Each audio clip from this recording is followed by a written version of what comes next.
Hey guys, welcome back to my channel sign with Nikhil में। तो आज हम देखेंगे सामान्यीकरण। ये भी एक इतिहास लेखन के ही विषय में है। तो इसके विषय में क्या क्वेश्चन बनता है वो देखेंगे। सामान्यीकरण क्या है, विभिन्न प्रकार के सामान्यीकरण की चर्चा करें।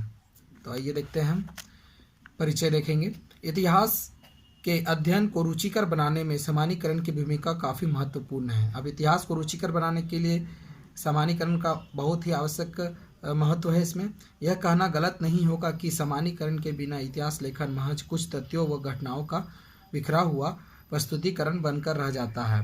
अब यह कहना गलत नहीं होगा कि सामान्यीकरण के बिना ही इतिहास महज कुछ तथ्यों का घटनाओं का बिखेरा हुआ है। ठीक है।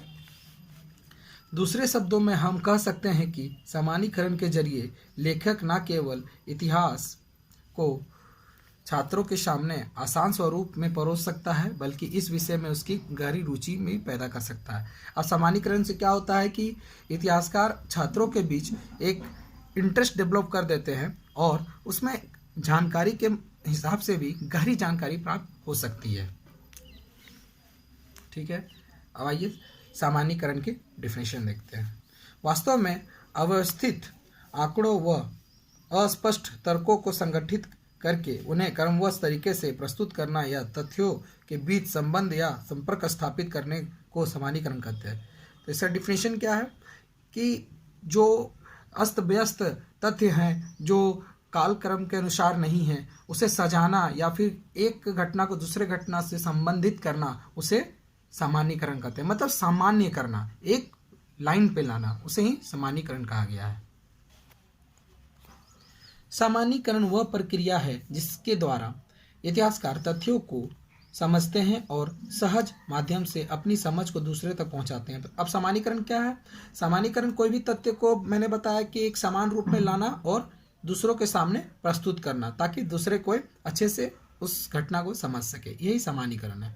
अतः इतिहास की जटिल गुत्थियों को सुलझाने के लिए सामान्यीकरण एक कामयाब अस्त्र है। अब इतिहास जो बहुत जटिल है, उसे सुलझाने के लिए सामान्यीकरण एक बहुत महत्वपूर्ण हथियार है हमारे पास।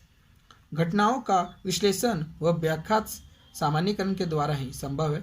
सामान्यीकरण को मुख्य 3 श्रेणियों में बांटा जा सकता है। अब सामान्यीकरण को क्या में बांटा सकता है? 3 मुख्य तथ्यों में हम बांट सकते हैं, इसे डिवाइड कर सकते हैं। एक निम्न स्तरीय, मध्य स्तरीय और व्यापक स्तरीय है। ठीक है, ये 3 पार्ट में डिवाइड हो जाता है। अब इन पार्टों को हम डिटेल में देखेंगे।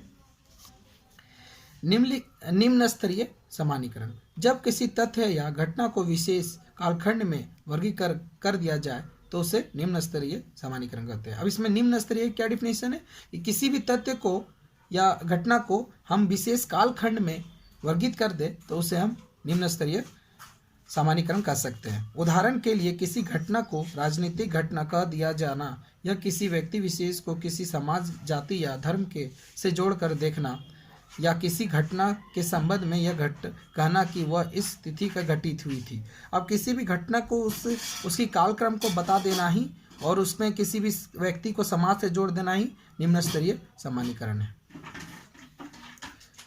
मध्य स्तरीय सामान्यीकरण, जब कोई इतिहासकार किसी विशेष व्यक्तित्व या किसी घटना का अध्ययन सूक्ष्मता से करता है तथा उस काल के आगे पीछे की कड़ियों को जोड़ने का प्रयास करता है तो उसे मध्य स्तरीय सामान्यीकरण कहते हैं। अब इसमें क्या कहा गया है कि इतिहासकार को किसी भी दूसरी घटना या दूसरी घटना को तत्काल की घटना से जोड़ना ही, उसके बीच संबंध बैठाना ही मध्य स्तरीय सामान्यीकरण है। ठीक है, मैं सरल शब्दों में बताया आपको। व्यापक स्तरीय सामान्यीकरण, जब इतिहासकार समाज के संपूर्ण पहलुओं का या फिर किसी सीमित विषय के पश्चात भी उसका राष्ट्रव्यापी और विश्वव्यापी स्तर पर अध्ययन करते हैं तो उसे व्यापक स्तरीय कहते हैं। अब कोई भी इतिहासकार किसी घटना को पूरे राष्ट्रवादी तरीके से और विश्वव्यापी, मतलब पूरे विश्व के उनकी छानबीन करके, अपने देश में छानबीन करके और उस घटना के बारे में जानकारी प्राप्त करना,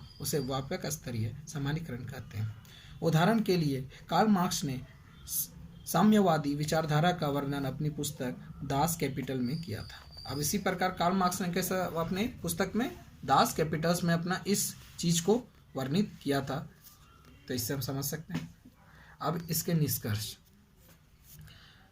अतः उपरोक्त वर्णन से हम यह स्पष्ट है कि सामान्यीकरण वह प्रक्रिया है जिसके द्वारा अस्त व्यस्त तथ्यों को व्यवस्थित ढंग से प्रस्तुत करने के में मदद मिलती है। अब मैंने आपको बताया कि कैसे किसी भी घटना को अस्त व्यस्त है तो उसे एक समानकरण में या फिर एक समान लाने को ही सामान्यीकरण कहते हैं। ठीक है, इससे इतिहासकारों को नए तथ्यों को खोजने, निष्कर्ष निकालने और परिणाम व प्रभाव के बारे में गहराई से सोचने में मदद मिलती है। अब इसमें इतिहासकार को क्या मदद मिलती है, तो निष्कर्ष निकालने में, उसके परिणामों को निकालने में और उसको क्या प्रभाव पड़ा उसको निकालने में, गहराई से सोचने में भी मदद करती है। ठीक है, सामान्यीकरण ही इतिहास को नए तथ्यों व स्रोतों को खोजने के लिए प्रेरित करता है।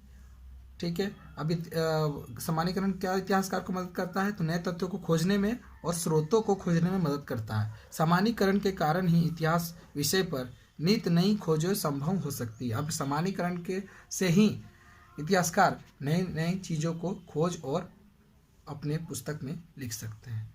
तो इसी के साथ यह टॉपिक मैं एंड करता हूँ। Thank you.